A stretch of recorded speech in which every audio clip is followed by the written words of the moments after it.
अस्सलाम वालेकुम नाजरीन, हॉरर उर्दू पॉइंट के साथ मैं हाजिर हूँ। तो चलिए सुनते हैं कि आगे नागिन में क्या हुआ।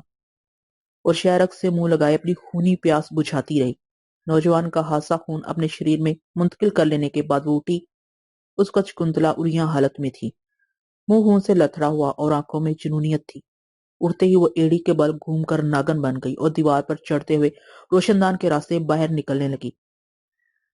बाहर निकलते ही जोर से फुनकार मारकर अकाब की शक्ल इख्तियार की और अब ऊंची और तेज रफ्तार परवाज के साथ शाही महल की तरफ रवां थी। सामरी जादूगर अपनी हवेली नुमा स्याह काली कुटिया के अंदर इसी पुरस्रार शक्ल वाली लड़की के साथ अपने कमराए खास जिसे सामरी जादू नगरी कहता था में खड़ा सफेद शफाफ मुस्ततील संगमरमर जैसे पत्थर पर सारा मंजर देख रहा था। इसके सामने ही मलका महल से निकली और अब खून पीकर उकाब की शक्ल में वापस अपने महल में उतरकर बाग से नागन की शक्ल में कमरे के अंदर दाखिल हुई।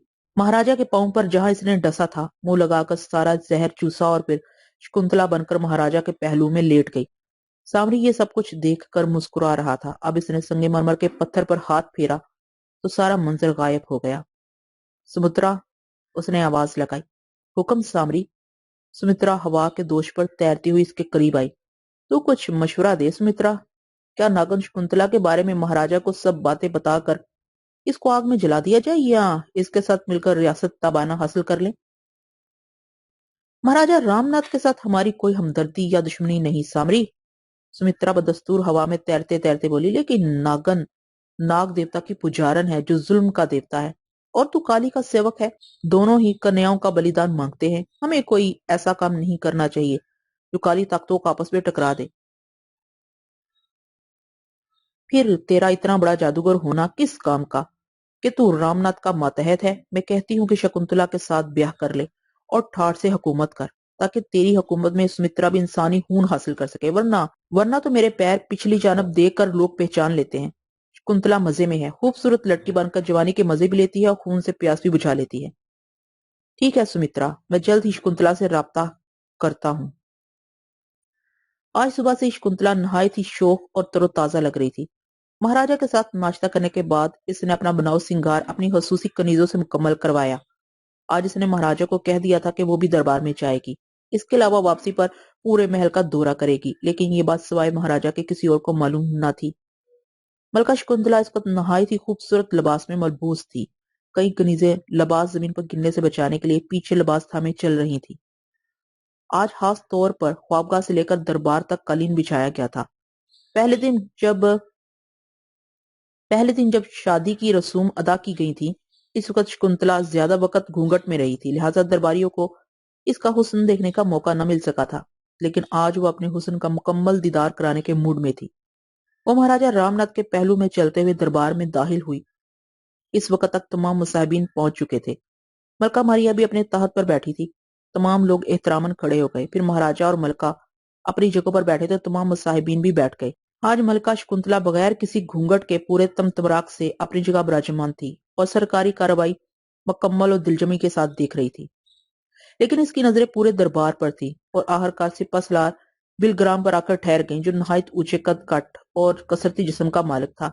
एक दफा बिलग्राम ने जब मलका को देखा था तो उसे अपनी तरफ देखते पाया। थोड़ी ही देर बाद सिपहसालार की नजरें मलका से दुचार हुई तो भी वो देख रही थी। बिलग्राम गड़बड़ा गया। इसने फौरन नजरें फेर ली, लेकिन जब तीसरी दफा भी इसने मलका को अपनी तरफ मुकम्मल मुतवज्जा पाया तो परेशानी फितरी थी। महाराजा मुख्तलिफ फैसले कर रहे थे और सरकारी कामों के लिए हदायत और अनायात जारी थी, जबकि शकुंतला अब तक सिपहसालार को देखे जा रही थी। थोड़ी देर बाद शकुंतला ने महाराजा को मुखातिब करके दरबार से जाने की ख्वाहिश का इजहार कर दिया। लिहाजा महाराजा ने पूरे एजाज के साथ वापस जाने का बंदोबस्त फरमाया। शकुंतला ने अपने तख्त से उठते वक्त बिलग्राम सिपहसालार को साथ आने का इशारा कर दिया। बिलग्राम हैरान था कि मलका शकुंतला क्यों इतना ज्यादा इसकी तरफ मुतवज्जा है। बहरहाल वो हुकूमतुली करके अपने लिए कोई मुसीबत खड़ी न करना चाहता था और उधर शकुंतला ने महाराजा को अपने साथ बिलग्राम के भेजने की दरख्वास्त की। रामनाथ ने बिलग्राम को थोड़ी देर बाद भेजने का वादा कर लिया। शकुंतला ने एक सिरे से महल का दौरा करना शुरू किया।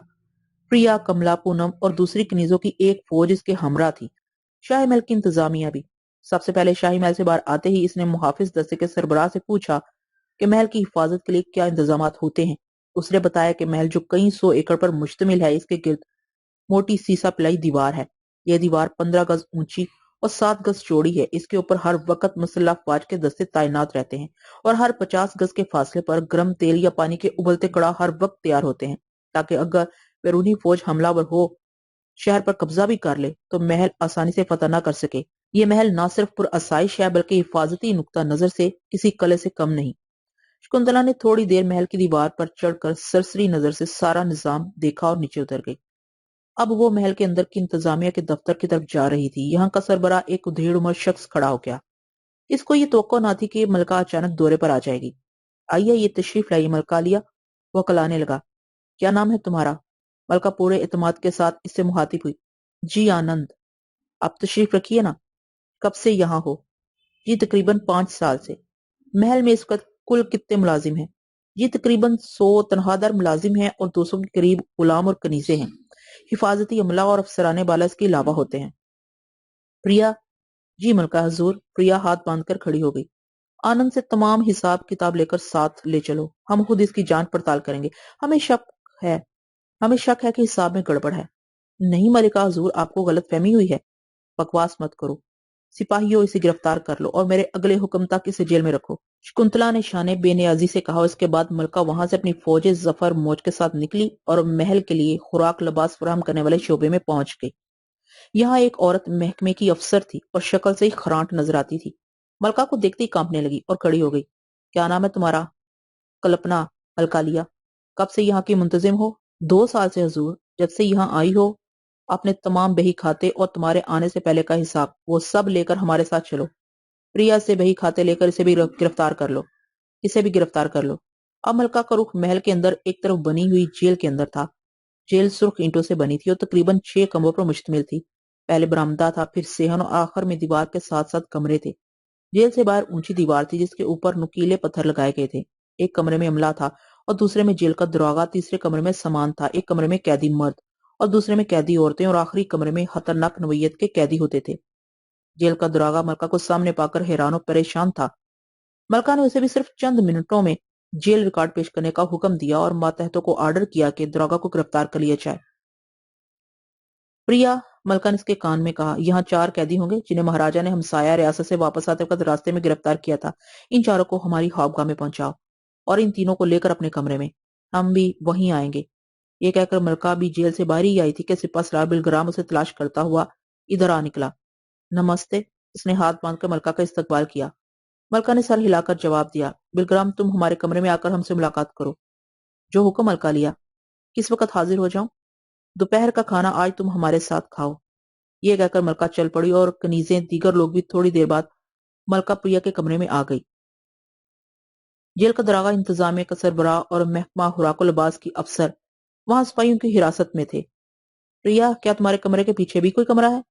جی ہاں ملکہ عالیہ، اس کے پیچھے تو کمروں کی قطار ہے۔ تینوں کو پچھلے کمرے میں لے آؤ۔ سپاہیوں کا دستہ تینوں کو اندر کے کمرے میں لے گیا۔ اب شکنتلا نے باقی تمام لوگوں کو کمرے سے باہر نکل جانے کا حکم دیا۔ پریا، تم اندر جا کر سپاہیوں کو ہدایت کرو کہ ان کے پاؤں باندھ کر ہاتھوں میں رسی ڈال کر چھت کے ساتھ باندھ دے اور منہ میں کپڑا ڈال کر کس دو، اور پھر خود ایک کرسی پر بیٹھ گئی۔ تھوڑی دیر بعد پریا نے آ کر بتایا کہ تمام کام ہو چکے ہیں، چلو ہم بھی دیکھیں۔ پریا شکنتلا کو لے کر پچھلے دروازے سے اندر گئی۔ پیچھے راہدری تھی جس میں آمنے سامنے کمرے تھے اور یہ تمام خالی تھی۔ ایک کمرہ چھوڑ کر دوسرے کمرے میں دونوں داخل ہوئی تو داروغہ، افسر عورت اور آنند کو کمرے کے وسط میں بری طرح جکڑے پایا۔ بہت اچھا، شاباش پریا، شکنتلا مسرت سے بولی، تم میری ہر بات سمجھ آتی ہو۔ داسی ہوں آپ کی حضور۔ اب کیا حکم ہے ملکہ عالیہ؟ پریا ادب سے بولی، ایک ڈنڈا لے کر آؤ۔ چند ہی لمحوں میں پریا ایک موٹا بیت جو اس کے اپنے استعمال میں تھا لے کر آئی اور شکنتلا کو پیش کر دیا۔ خود پکڑو، شکنتلا نے حکم دیا، اور ان تینوں کو اس وقت تک مارو جب تک تمہارے ہاتھوں کی طاقت ساتھ دے۔ ضرور ملکہ عالیہ۔ پریا جھک کر پیچھے ہوئی اور بیت سیدھا کر کے افسر عورت پر برسانے لگی۔ عورت بری طرح تڑپنے لگی، لیکن ہاتھ پاؤں بندے ہونے کی وجہ سے زیادہ تڑپ بھی نہ سکی اور پھڑکنے لگی۔ منہ میں کپڑا ٹھوسا ہوا تھا، لہٰذا بیچاری کی آواز بھی حلق میں ہی رہ جاتی۔ پریا اس کی تکلیف سے قطع نظر شکنتلا کے حکم پر اس کی بری طرح پٹائی کر رہی تھی اور شکنتلا بڑی دلچسپی سے منظر دیکھ رہی تھی۔ بس کرو، شکنتلا ہاتھ اٹھا کر بولی، اب اس کو شروع ہو جاؤ۔ داروغہ کی طرف اشارہ کیا اور پریا ایک غلام کی طرح اب داروغہ کی خدمت کرنے لگی۔ داروغہ بھی بے بس پرندے کی طرح پھڑک کر رہ گئے اور چپ چاپ پٹتے رہے۔ اس کے بعد تیسرے قیدی آنند کی باری ہے۔ اس کی آنکھیں پہلے ہی خوف سے پھٹ رہی تھی، لیکن شکنتلا کو اس بات کی پرواہ نہیں تھی اور प्रिया अब बैत आनत पर ऐसे बरसा रही थी जैसे गधे को मारा जाता है। तीनों पर हादसा तशद्दुद कर चुकने के बाद कुंतला ने प्रिया को बस करने का हुक्म दिया। प्रिया पसीने से शराबूर हो चुकी थी। बाल बेतरतीब और बनाव सिंगार बिगड़ चुका था। उसकी सांस धोखनी की तरह चल रही थी और बुरी तरह हाँफ गई थी। तीनों कैदी लहूलुहान हो चुके थे। अब शकुंतला पहले कमरे में वापस आ गई थी। प्रिया प्रिया भी इसके साथ थी। शकुंतला ने प्रिया को कुर्सी पर बैठकर हालत दुरुस्त करने का हुक्म दिया और खुद इसके सामने बिस्तर पर लेट गई। प्रिया तौलिया से पसीना पूछ रही थी। इसके बाद उसने पानी के 2 गिलास पिए और फिर अपना खुलिया दुरुस्त करने लगी। प्रिया, शकुंतला लेटे लेटे बोली, इन चारों कैदियों को कहाँ छोड़ कर आई हो? मलिका हुजूर, आपके कमरे में बंद हैं। इनके हाथ पांव बंधे हैं और चारों की गर्दनें एक ही जंजीर से बांध दी हैं। मुंह में कपड़ा ठोंस दिया गया है। बहुत खूब, शकुंतला मुस्कुराई। आओ वहां चलें, और हाँ, अपना बैद और एक हंटर साथ ले लेना। मलका लिया, शरबत पानी वगैरह तो पी लें, सुबह से थक गई होंगी। नहीं प्रिया, अब पानी वानी अपने कमरे में पियेंगे, और तुम्हें भी एक तमाशा दिखाना है। चलें, बांदी तैयार है। प्रिया फौरन उठ खड़ी हुई। प्रिया ने ताली बजाई तो एक कनीज अंदर आ गई। बाकी कनीजों को बुलाओ, मलका को एहतराम से ले चलें। तो थोड़ी देर कई कनीजें अंदर दाल हुई और मलका को घेरे में लेकर एहतराम से चल पड़ी। शकुंतला जब अपनी ख्वाबगाह में दाखिल हुई तो प्रिया बाहर से ही कनीजों को भेज देने का हुक्म सादर किया। प्रिया ने फौरन कनीजें वापस कर दी और खुद मलका के कमरे में दाखिल होगी। कमरे के फर्श पर रणधीर, तिलक राय, करम सिंह और एक नौजवान बंधे हुए थे। शकुंतला को अपने सामने हैरानी से देखने लगे। शकुंतला इसको शाहाना लिबास में थी। प्रिया, इनके हाथ पांव खोल दो। और प्रिया आगे बढ़कर चारों कैदियों के पांव की रस्सियों को खोलने लगी। लड़की होने की वजह से इसे हासी मुश्किल पेश आई, ताहम किसी न किसी तरह पांव की रस्सियों को खोलने में कामयाब हो गई। इसके रस्सी खोलने के दौरान ही शकुंतला ने उठकर कमरे के आखिरी सिरे पर दीवार के साथ कलीन इस आराम से हटाया कि प्रिया को कानो कान खबर न हो सकी, और फिर जमीन पर बने गोल सुराख के ऊपर एड़ी रखकर उसे दाएं तरफ घुमाया तो बगैर किसी मामूली आवाज के सामने की दीवार दरमियान से शक हो गई। शकुंतला ने फौरी तौर पर कलीन वापस अपनी जगह पर रख दिया।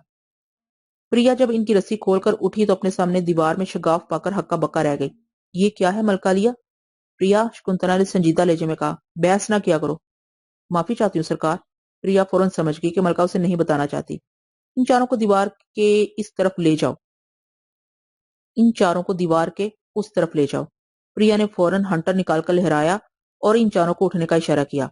चारों कैदी लड़खड़ाते हुए खड़े हुए। चारों की हालत गुज़िश्ता इतना अरसा कैद में रहने के सबब हस्ता हो चुकी थी। वो आहिस्तगी से खड़े हो रहे थे।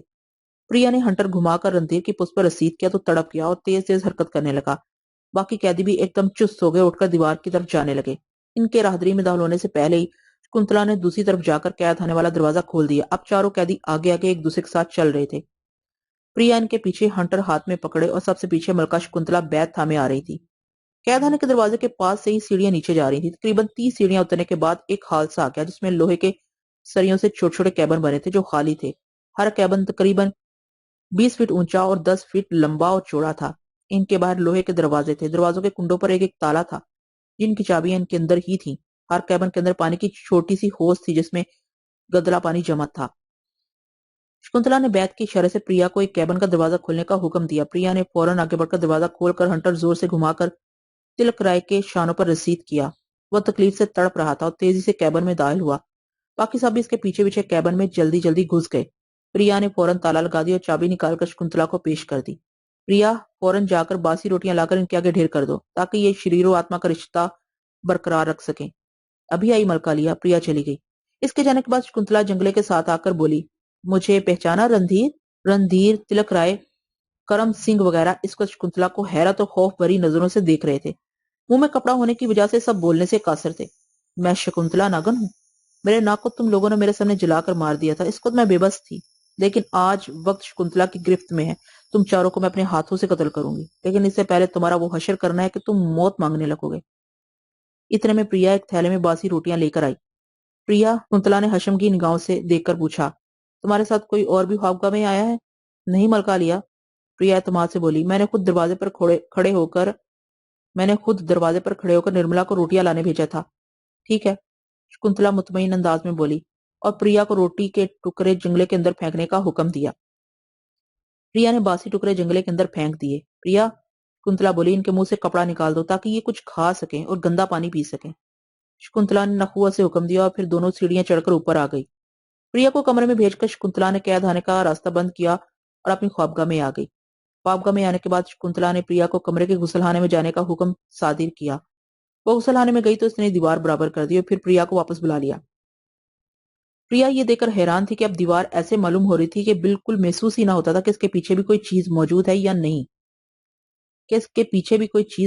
یا نہیں، اب شکنتلا سانس لے کر کمرے میں اپنے بستر پر آڑی ترچھی چاروں شانے چت لیٹ گئی۔ ہاں تو آپ بہت تھک گئی ہوں گی، ملکہ لیا؟ پریا اس کے جوتے اتارتے ہوئے بولی۔ ہاں پریا، لیکن ابھی میرے کام باقی ہیں۔ ابھی ہم نے سپہ سالار کو بھوجن پر بلایا ہے، وہ آتا ہی ہوگا۔ تم چند گنیزوں کو میری خدمت کے لیے بھیج کر کھانے کے کمرے میں انتظامات کرو۔ جو حکم عالیشا۔ اور پریا کمرے سے نکل گئی۔ تھوڑی دیر کے بعد چند کنیزیں نہایت ادب اور خاموشی سے اجازت لے کر اندر داخل ہوئیں۔ ایک نے بڑا جوس کا گلاس ٹرے میں رکھا تھا، ملکہ کو پیش کیا۔ دو کنیزیں مورچل جھلنے لگی، دو کنیزیں شکنتلا کا حسن سنوارنے لگی۔ شیشہ لانا سختی سے منع تھا کیونکہ ملکہ اسے پسند نہ فرماتی تھی۔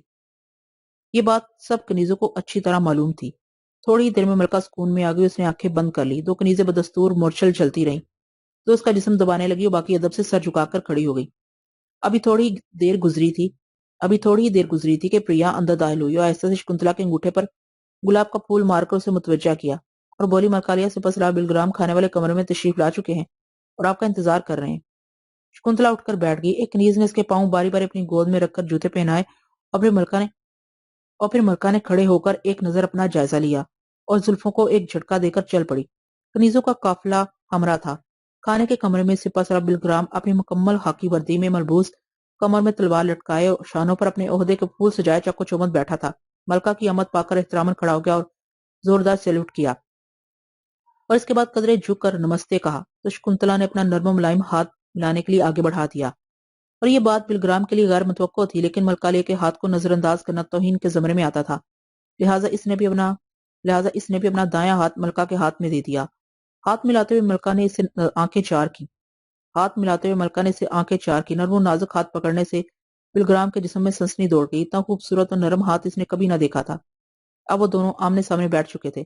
ملکہ نے پریا کو اشارہ کیا تو پریا نے تمام کنیزوں کو باہر جانے کا حکم دے دیا۔ اب کمرے میں صرف 3 آدمی رہ گئے تھے۔ سنائیے بلگرام، آپ کیسے ہیں؟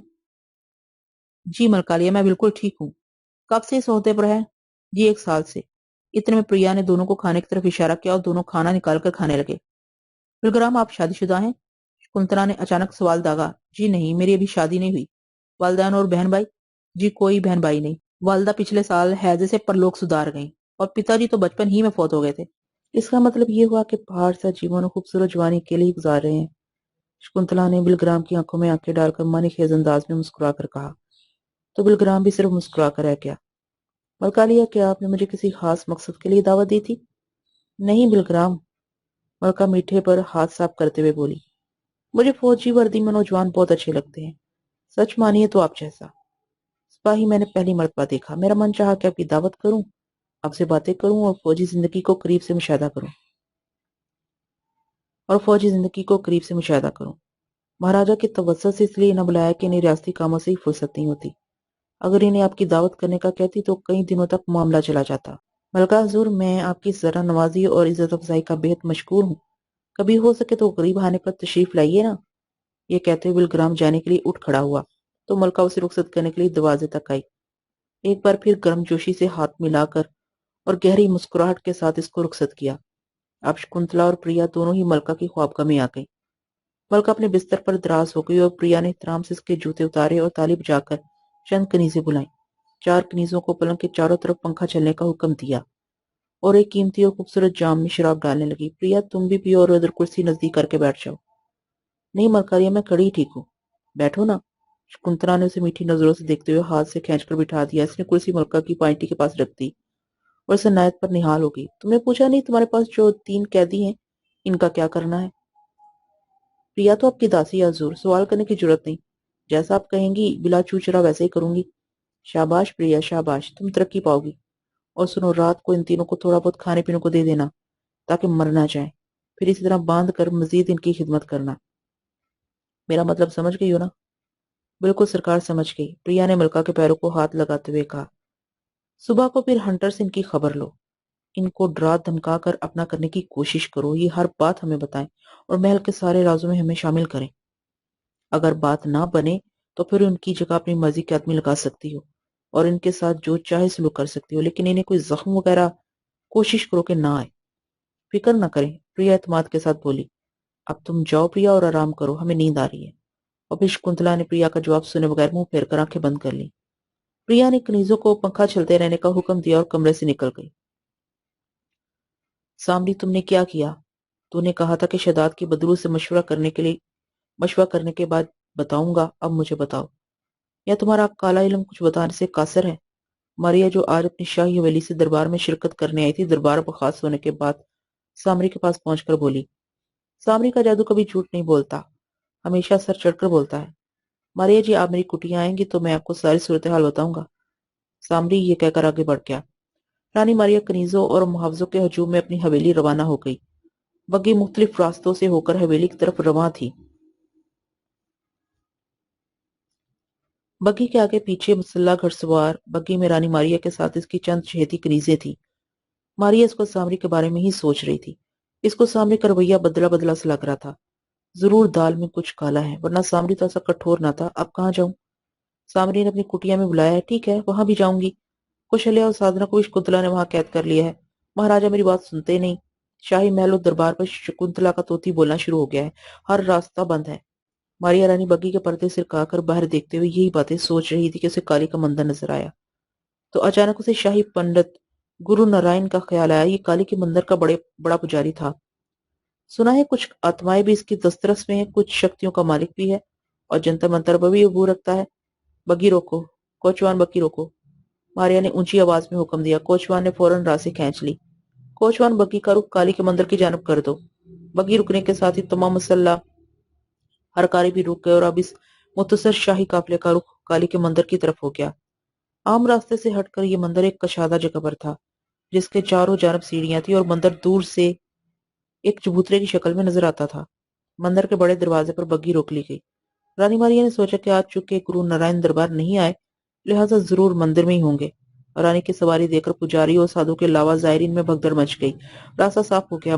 محافظ ہنٹر مار مار کر لوگوں سے راستہ صاف کرانے لگے۔ کچھ ہی دیر میں راستہ صاف ہو گیا۔ رانی ماریا کنیزوں اور محافظوں کے درمیان سیڑھیاں چڑھتی ہوئی اوپر جاتی چلی گئی۔ دو کنیزوں نے اس کا لباس سنبھالا ہوا تھا۔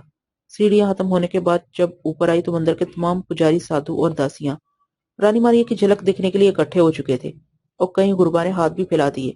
ماریا کے حکم سے اس کی کنیزیں خاص جو کوشلیہ کے بعد بنائی گئی تھی، پوجا نے اشرفیوں کی تھیلی میں سے اشرفیاں لٹانی شروع کر دی، اور محافظ دستہ رانی ماریا کو گھیرے میں لے کر شاہی پجاری گرو نارائن کے حجرے کی طرف چل پڑا۔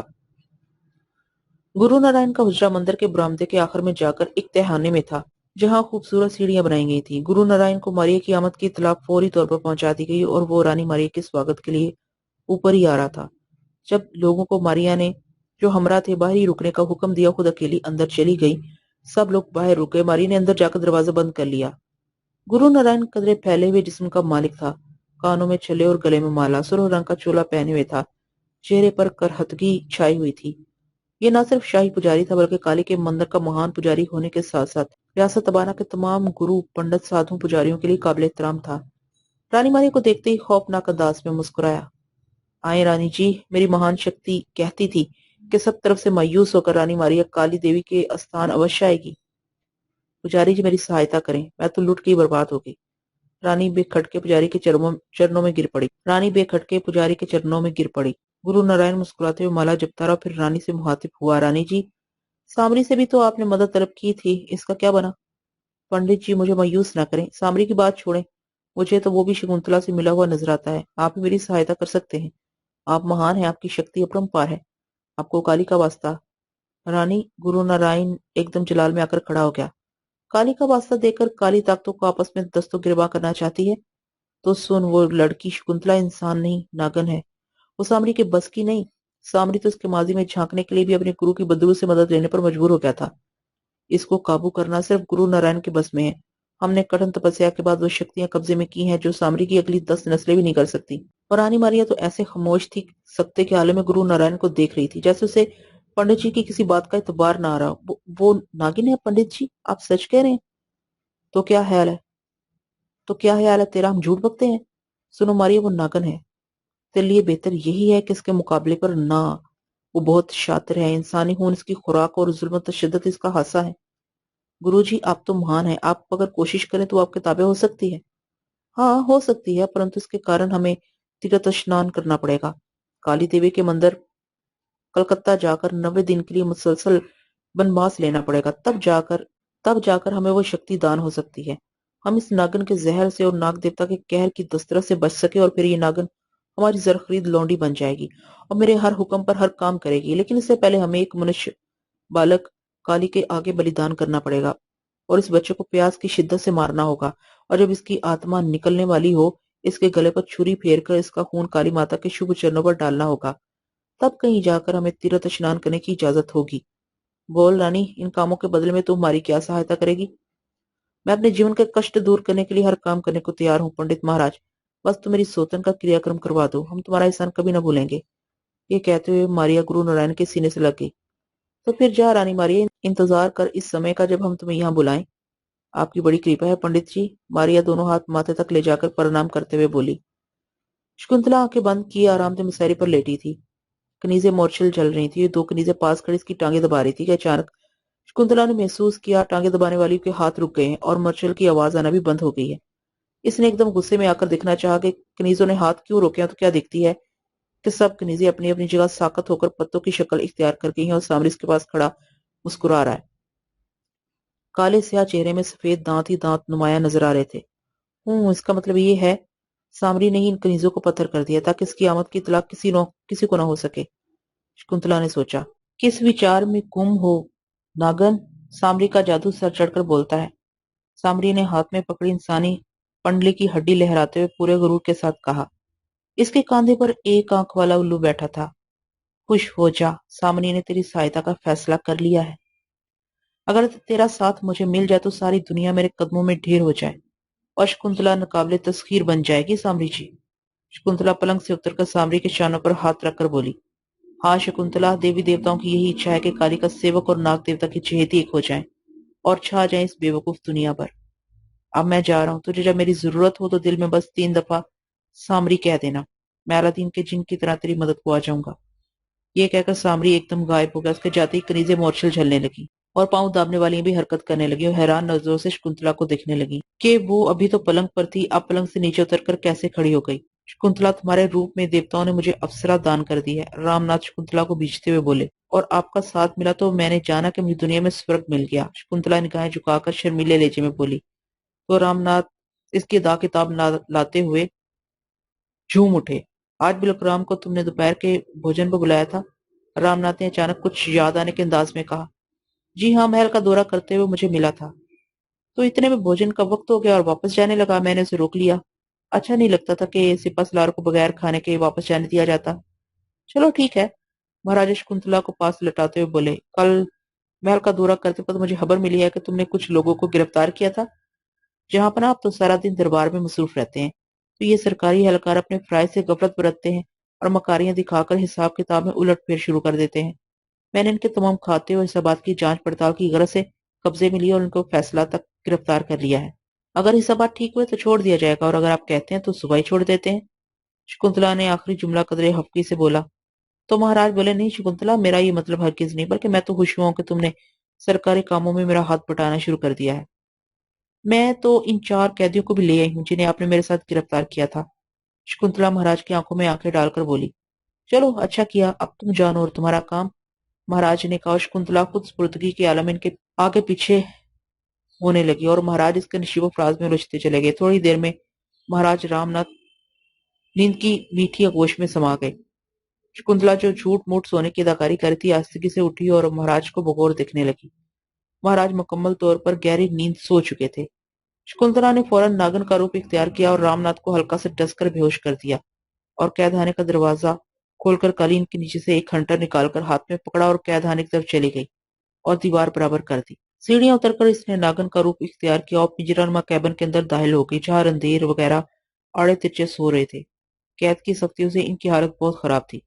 कपड़े फटे हुए, दाढ़ी बड़ी हुई और शकुंतला इंसानी रूप में आकर चंद लम्हे इन्हें हकारत से देखती रही। अब इसे अर्जुन का ख्याल आ गया। वो मंजर इसकी आंखों के सामने फिरने लगा जब अर्जुन आग के शोलों में घिरा बेबसी की मौत मर रहा था। शकुंतला के दिल में इंतकाम सर उठाने लगा। अर्जुन के कातिल इसके सामने आज बेबस हो चुके थे। शकुंतला ने फौरन हंटर घुमाकर रणधीर को रसीद किया तो तड़प कर रह गया। इसकी आंख खुल के अपने सामने शकुंतला को पाकर वो गिगियाने लगा।